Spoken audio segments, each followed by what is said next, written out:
आज का पहला क्वेश्चन है कि गोवा को पुर्तगालियों से मुक्त कराने के लिए निम्नलिखित में से किसने सविनय अवज्ञा आंदोलन प्रारंभ किया था।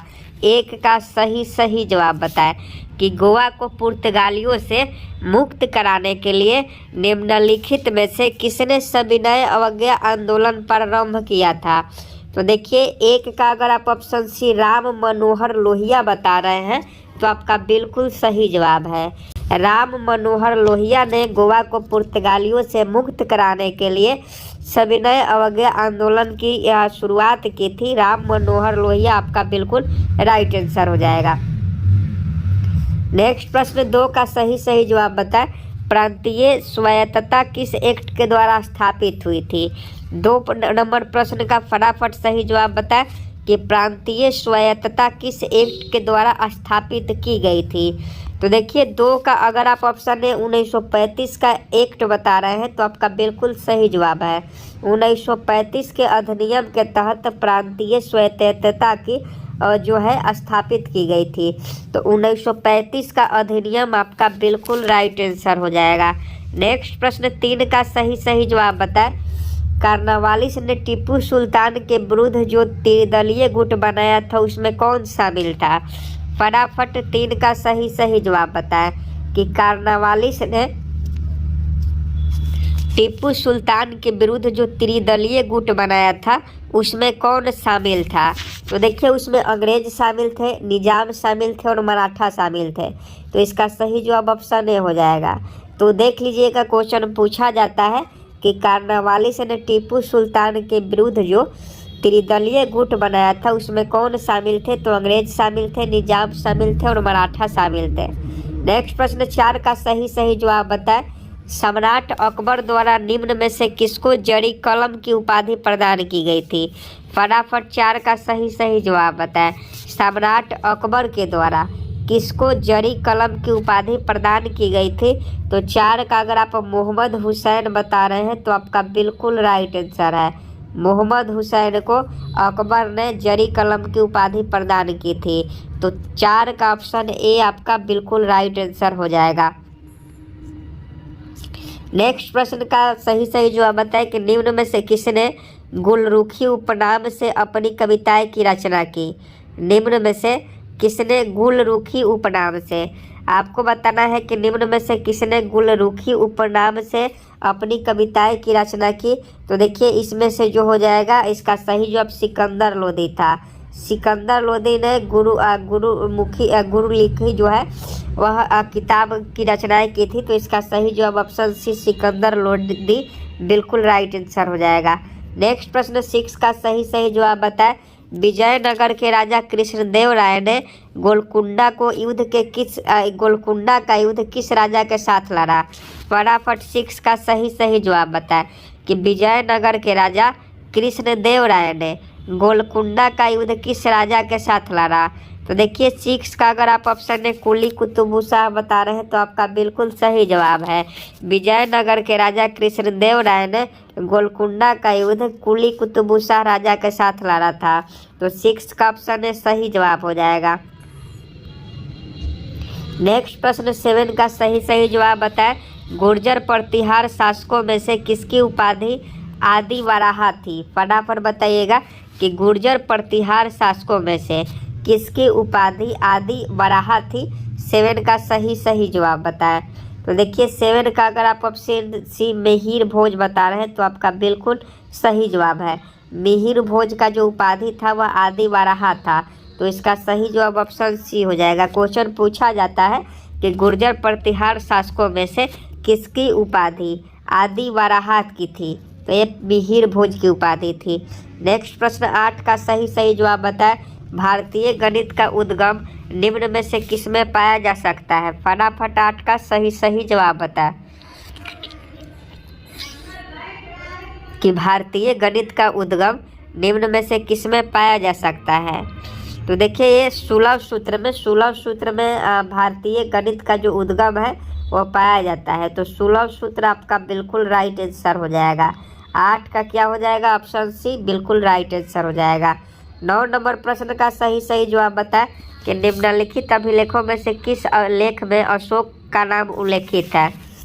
फटाफट 9 का सही जवाब बता कि निम्नलिखित अभिलेखों में से किस लेख में अशोक का नाम उल्लेखित है। तो देखिए इसका सही जवाब ऑप्शन डी हो जाएगा, मास्की का लघु शिलालेख। मास्की का लघु शिलालेख में अशोक का जो नाम है वो उल्लेखित मिलता है। तो 9 का ऑप्शन डी सही जवाब हो जाएगा। नेक्स्ट प्रश्न का सही जवाब बता, निम्नलिखित में से अशोक का कौन सा अभिलेख बौद्ध धर्म के नियमों को प्रकट करता है। 10 का सही जवाब बता कि निम्नलिखित में से कौन सा अभिलेख जो है बौद्ध धर्मों के नियमों का प्रकट करता है। 10 नंबर प्रश्न का सही जवाब आपको बताना है। देखिए 10 का अगर आप ऑप्शन डी भबरू स्तंभ बता रहे हैं तो आपका बिल्कुल सही जवाब है।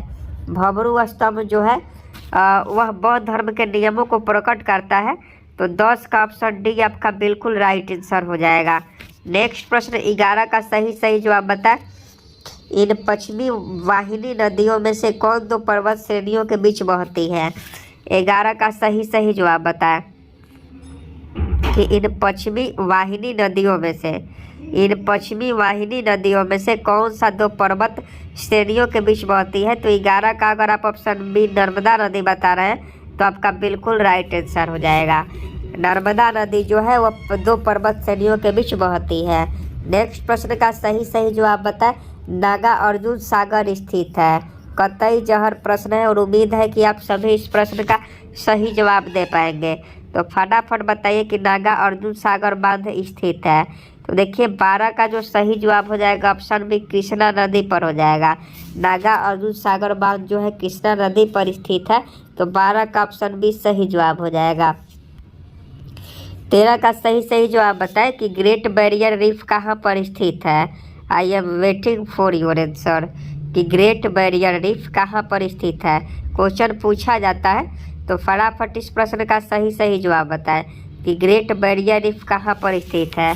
देखिए 13 का अगर आप ऑप्शन है प्रशांत महासागर बता रहे हैं तो आपका बिल्कुल राइट आंसर है। ग्रेट बैरियर रीफ जो है प्रशांत महासागर में स्थित है। नेक्स्ट प्रश्न 14 का सही जवाब बताएं, निम्नलिखित में से किस देश में 1857 में खनिज तेल आर्थिक स्तर पर निकाला गया था। फटाफट सही जवाब बताइएगा 14 का कि निम्नलिखित में से किस देश में 1857 में खनिज तेल आर्थिक स्तर पर निकाला गया था। तो 14 का ऑप्शन डी हो जाएगा रोमानिया। रोमानिया आपका बिल्कुल राइट आंसर हो जाएगा। नेक्स्ट प्रश्न 15 का सही जवाब बताएं कि निम्नलिखित युग्मों में से कौन एक सुमेलित नहीं है। तो देखिए लिस्बन जो है टाइबर नदी के किनारे स्थित नहीं है, सुमेलित नहीं है। बेलग्रेड डेन्यूब नदी के किनारे है। वारसा विस्चूला नदी के किनारे, वाशिंगटन पोटोमेक नदी के किनारे, लेकिन इसका सही जवाब ऑप्शन बी हो जाता। नेक्स्ट प्रश्न का सही जवाब बताएं कि फिजी द्वीप अवस्थित है। 16 का सही जवाब बताएं कि सही जवाब क्या होगा, फिजी द्वीप कहाँ स्थित है। तो देखिए प्रशांत महासागर में स्थित है। फिजी द्वीप जो है कहाँ स्थित है, प्रशांत महासागर में स्थित है। नेक्स्ट प्रश्न का सही जवाब बताएं कि निम्नलिखित देशों में से किस की समुद्र तट रेखा सर्वाधिक लंबी है। ये क्वेश्चन कई बार पूछा गया है एसएससी CHSL के एग्जाम में, तो आप लोग याद रखिएगा कि निम्नलिखित देशों में से किसकी समुद्र तट रेखा सर्वाधिक लंबी है। तो देखिए कनाडा की बता रहे हैं तो आपका बिल्कुल सही जवाब है। निम्नलिखित देशों में से कनाडा की जो है सर्वाधिक समुद्र तटीय रेखा जो है लंबी है। तो इसका सही जवाब ऑप्शन बी हो जाएगा। आगे बताइए कि निम्नलिखित में से कौन सा देश युग्म अरल सागर के किनारे स्थित है। आपको बताना है कि कौन सा जो देश है वह अरल सागर के किनारे स्थित है। तो देखिए कजाकिस्तान और उज्बेकिस्तान, ये आपका सही जवाब हो जाएगा। कजाकिस्तान और उज्बेकिस्तान जो है वह अरल सागर के किनारे स्थित है। तो 18 का ऑप्शन है सही जवाब हो जाएगा। 19 नंबर प्रश्न का सही जवाब बताएं कि किस प्रकार की सरकार में ईश्वर के नाम पर पुजारी शासन करते हैं। फटाफट सही जवाब बताएं कि किस प्रकार की सरकार में ईश्वर के नाम पर पुजारी शासन करते हैं। तो 19 का ऑप्शन सी धर्मतंत्र हो जाएगा। धर्मतंत्र आपका बिल्कुल राइट आंसर हो जाएगा। धर्मतंत्र के सरकार में ईश्वर के नाम पर पुजारी शासन करते हैं। नेक्स्ट प्रश्न 20 का सही जवाब बताएं। निम्नलिखित में से किस विधेयक को संसद के प्रत्येक सदस्य द्वारा अलग अलग विशिष्ट बहुमत से पारित होना चाहिए? फटाफट 20 का सही जवाब बताएं। 20 का सही जवाब बताएं। ये देख लीजिए, तो इसका सही जवाब हो जाएगा संविधान संशोधन विधेयक। संविधान संशोधन विधेयक संसद के अलग अलग जो है अब सदनों से पारित होना चाहिए, तो ऑप्शन डी इसका बिल्कुल राइट आंसर हो जाएगा। नेक्स्ट प्रश्न का सही जवाब बताएं कि भारत के संविधान की कौन सी अनुसूची राज्यसभा में सीटों के बंटवारे का निर्धारण करती है? 21 का सही जवाब बताएं कि भारत के संविधान की कौन सी अनुसूची, भारत के संविधान की कौन सी अनुसूची राज्यसभा में सीटों के बंटवारे का निर्धारण करती है? तो 21 का ऑप्शन है तीसरी अनुसूची हो जाएगा। भारत की तीसरी अनुसूची जो है राज्यसभा में बंटवारे का निर्धारण करती है। नेक्स्ट प्रश्न का सही जवाब बताएं। चुनाव याचिका पर निर्णय लेने का अधिकार किसमें निहित है? फटाफट सही जवाब बताएं। चुनाव याचिका पर निर्णय लेने का अधिकार किसमें निहित है? तो 22 का ऑप्शन बी चुनाव आयोग। चुनाव याचिका पर निर्णय लेने का अधिकार चुनाव आयोग का होता है। अगला क्वेश्चन देख लीजिए कि 2017-18 में किस राज्य केंद्र शासित प्रदेश में ऋण जीडीपी अनुपात सर्वाधिक था? देखिए 17-18 की हम लोग बात करें तो ये पुडुचेरी था, जहां ऋण जीडीपी अनुपात सर्वाधिक अधिक था। आगे देखिए वर्तमान में भारत की अक्षय ऊर्जा क्षमता कितनी है? देखिए वर्तमान की हम लोग बात करें तो 80 गीगाबाइट। वर्तमान में भारत की अक्षय ऊर्जा क्षमता जो है 80 गीगाबाइट है। आगे देखिए विपणन वर्ष 2020-21 के लिए घोषित रबी फसलों के लिए नए समर्थन मूल्य में किस फसल के मूल्य में सर्वाधिक वृद्धि की गई? तो देखिए 2020-21 में जो सर्वाधिक वृद्धि की गई वो मसूर के फसल में की गई। मसूर की जो फसल है उसके मूल्यों में सर्वाधिक वृद्धि की गई। नेक्स्ट प्रश्न का सही जवाब बताएं। 26 नंबर कि देश में छोटे और मध्यम बंदरगाह की सर्वाधिक संख्या कहाँ है? 26 का सही जवाब बताएं कि देश में छोटे एवं मध्यम बंदरगाहों की सर्वाधिक संख्या कहाँ है? तो महाराष्ट्र आपका बिल्कुल राइट आंसर हो जाएगा। नेक्स्ट प्रश्न का सही जवाब बताएं कि लौंग के तेल का निम्नलिखित में से कौन सा एक प्रमुख घटक है? लौंग के तेल का निम्नलिखित में से कौन सा एक प्रमुख घटक है? तो 27 का ऑप्शन भी यूजेनॉल हो जाएगा। यूजेनॉल आपका बिल्कुल राइट आंसर हो जाएगा। नेक्स्ट प्रश्न का सही जवाब बताएं। लैंप की बत्ती में तेल चढ़ता है क्योंकि? लैंप की बत्ती में तेल चढ़ता है क्योंकि? तो देखिए लैंप की बत्ती में ऊपर की ओर तेल चढ़ता है कैपिलरी क्रिया के कारण या केशिकत्व क्रिया के कारण लैंप की बत्ती में तेल ऊपर की ओर चढ़ता है। नेक्स्ट प्रश्न 29 का सही जवाब बताएं कि किसमें केंद्रक झिल्ली नहीं होती है? फटाफट 29 का सही जवाब बताएं कि किसमें केंद्रक झिल्ली नहीं होती है। और देखिए जितने भी लोग अभी तक चैनल को सब्सक्राइब नहीं किए हैं, चैनल को सब्सक्राइब कर बेल आइकन को प्रेस जरूर कर देंगे। देखिए अगर आप 29 की हम लोग बात करें कि किसमें केंद्रक झिल्ली नहीं होती है, तो ये जो होता है मोढेरा में। मोढेरा में केंद्रक झिल्ली नहीं पाई जाती है, तो मोढेरा आपका बिल्कुल राइट आंसर हो जाएगा। नेक्स्ट प्रश्न देख लीजिए 30 नंबर कि इलेक्ट्रिक बल्ब में फिलामेंट बना होता है। फटाफट इसका सही जवाब बताएं कि इलेक्ट्रिक बल्ब में फिलामेंट बना होता है। तो देखिए इलेक्ट्रिक बल्ब में जो फिलामेंट होता है वो टंगस्टन का बना होता है, तो 30 का ऑप्शन है सही जवाब हो जाएगा। नेक्स्ट प्रश्न 31 नंबर का सही जवाब बताएं कि अगर किसी घोल का पीएच मान 7 से कम है तो वह घोल होगा। तो देखिए 7 से अगर किसी घोल का पीएच मान होगा तो वो क्या होगा? अम्लीय होगा, क्योंकि उदासीन 7 होता है। 7 से कम को अम्ल कहा जाता है और 7 से अधिक को क्या कहेंगे? क्षार कहेंगे। तो ये तो बहुत इजी है, आपको बहुत पहले भी करवाए हैं। नेक्स्ट प्रश्न 32 का सही जवाब बताएं। एथिल अल्कोहल में किसको मिलाकर पीने के लिए अयोग्य बनाया जाता है? फटाफट 32 का सही जवाब बताएं कि एथिल अल्कोहल में किसको मिलाकर पीने के अयोग्य बनाया जाता है? तो देखिए 32 का सही जवाब ऑप्शन बी हो जाएगा, मिथेनॉल एवं पिरिडीन को। मिथेनॉल और पिरिडीन को मिलाकर एथिल अल्कोहल में पीने योग्य बनाया जाता है। नेक्स्ट प्रश्न का सही जवाब बताएं। हीरा तथा ग्रेफाइट में समान है। फटाफट इस प्रश्न का सही जवाब बताएं। क्वेश्चन पूछा जाता है कि हीरा तथा ग्रेफाइट में क्या समान है। तो देखिए 33 का अगर आप ऑप्शन डी परमाणु भार बता रहे हैं तो आपका बिल्कुल राइट आंसर है। हीरा का परमाणु भार और ग्रेफाइट का परमाणु भार दोनों समान ही होता है। आगे देखिए कि नाइट्राइडीकरण प्रक्रिया होती है। नाइट्राइडीकरण प्रक्रिया, तो देखिए ये जो होती है पृष्ठढीडीकरण के लिए नाइट्राइडीकरण प्रक्रिया की जाती है। जीवन की मूलभूत इकाई क्या होती है? क्वेश्चन पूछा जाता है कि जीवन की मूलभूत इकाई है, तो जीवन की मूलभूत इकाई कोशिका होती है। तो 35 का ऑप्शन है कोशिका सही जवाब हो जाएगा। आगे देखिए किस देश के लोगों को सर्वाधिक संख्या में ऑस्ट्रेलियाई नागरिकता प्रदान की गई है? तो फटाफट सही जवाब बताइएगा। तो देखिए इसका सही जवाब भारत हो जाएगा। भारत के लोगों को अधिक मात्रा में ऑस्ट्रेलिया में वहाँ की नागरिकता प्रदान की गई है। आगे देख लीजिए, आगे 36 नंबर क्वेश्चन हो गया। 37 नंबर क्वेश्चन देख लीजिए कि भारतीय मूल के प्रीतम सिंह किस देश के संसद में नेता प्रतिपक्ष बने हैं?